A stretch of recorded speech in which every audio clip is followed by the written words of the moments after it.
নমস্কার বন্ধুরা, নমস্কার। ওম নমঃ শিবায়, ওম নমঃ শিবায়। আমি মধুসূদন অধিকারী। আজকে আমি আলোচনা করব এই যে জ্যোতিষীরা আমাদের ভুলভাল তত্ত্ব দেয়, এই গ্রহ দশা হয়েছে, ও গ্রহ দশা হয়েছে, কী করলে কী হয়, কবচ পড়ো, আংটি বেঁধো, শিকড় পড়ো, আংটি পড়ো, পান্না পড়ো, বিভিন্ন রকমের ভুলভাল তত্ত্ব দেয়। এই নিয়ে আমি আজকে আলোচনা করবো। আমি মধুসূদন অধিকারী।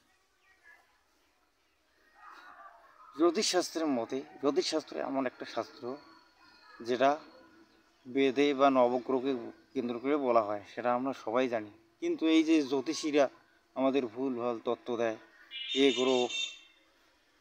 এ গ্রহ শনি দশা হলে আংটি পড়ো, কবচ পড়ো, এই যে একটু বিভ্রান্তকরমূলক, এটা তারা টাকা কামাই করার জন্য এই কাজ করে। কিন্তু আমি একটু কথা বলবো বন্ধুরা, এই যে জ্যোতিষীরা হাত দেখেন, অনেকে অর্ধেক ভুল বলেন, যা সঠিক আমার কাছে নয়।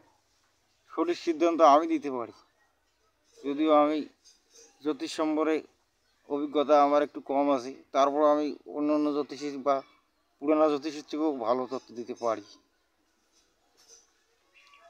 জ্যোতিষশাস্ত্রের মতে আপনারা কোনোদিনও কবচ বা আংটি পরবেন না, তা না হলে আরও বিপদে পড়বেন।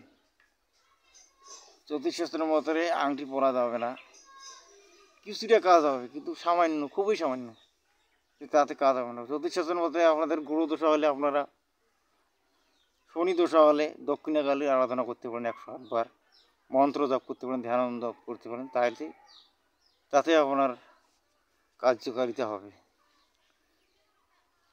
জ্যোতিষশাস্ত্রের মধ্যে আমরা যদি কোনো নবগ্রহের দোষ হয়, বা 7টা বা 2টা বা 4টা 5টা গ্রহের দোষ হয়, তাহলে রাহু গ্রহের দশা হলে সিন্ধু মুকুটের পূজা করেন বা 108 বার মন্ত্র জপ করবেন, এটা শাস্ত্রে কয়।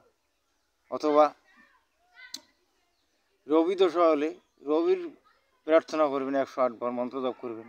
কিন্তু এই যে পান্না, হে হু, এই জ্যোতিষী আর ভুলভাল তত্ত্ব দেয়, নাম বলবো না কোনো জ্যোতিষীর, ভুলভাল তত্ত্ব দেয়, এটা দেওয়া যা কাম্য নয় আমার বিচারে। তারা পয়সা কামানোর জন্য এইসব বলে। তো এই জন্য আমি দাদাদেরকে বলবো বা ভাইদেরকে বলবো, বুঝলে, ওই ধান্দা বাদ দেবেন এবং সঠিক তথ্য দেবেন এবং কী করলে গ্রহদশা ভালো হবে। কারণ জন্মকুষ্ঠি যদি আমরা বিচার করি, জন্মগতভাবে যার কুষ্টি ভালো থাকে তার সমস্যা নেই, কিন্তু যার জন্মকুষ্টি খারাপ হয় তার একটু সমস্যা করতে প্রবলেম হয়, কিন্তু সমস্যার সমাধান করে নিতে হয়। সেই জন্য নাম জপ করি বা ধ্যান করি, কিন্তু কখনোই শিকড় বা তাবিজ বা নবগ্রহের পান্না টান্না দিয়ে, এসব দিয়ে কিছু হবে না, স্বর্ণমুদ্র দিয়ে। আমার ভিডিওটা শেষ করলাম বন্ধুরা, ভালো লাগলে সাবস্ক্রাইব, না লাগলে করবেন না। নমস্কার।